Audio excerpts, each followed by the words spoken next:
Hi guys! Joy morning! Pag-uwi ko na bahay galing Yodobashi camera ay naisipan ko maglinis ng ref kahit hindi na nga gumagana.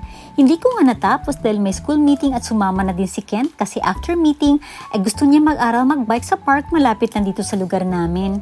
At gusto ko din makarelax kasi kung napanood yung vlog nung isang araw about sa ref, talaga namang na-stress ako.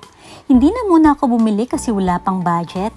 Kabibili ko pa lang kasi ng aircon sa living room area namin dahil ilang years na din kami nagtitiis sa init at lamig. Kaya nag-decide ako na ipacheck muna ang ref, baka naman maayos pa kahit super luma na. Kaso nga lang sa October 11 pa nakaschedule ang pag-check. Nagdadasal nga ako habang nagpapahangin dito sa park na sana maayos pa talaga ang ref.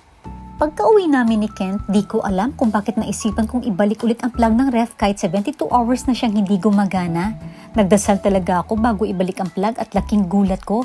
Napasigaw ako sa tuwa pati si Kent kasi nagkaroon ng ilaw pagka-open ko. Nabuhay ulit ang ref. Buti na lang, hindi ko pa kailangan bumili ng bagong ref kahit super luma na to, magagamit pa naman at malakas pa lumamig at magyelo.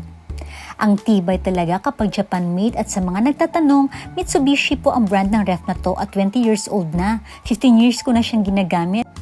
Laking pasasalamat ko at nawala yung worries. Napaka-powerful talaga ng prayers. So thank you guys for watching. Kita-kits ulit ha. Till the next one. See ya!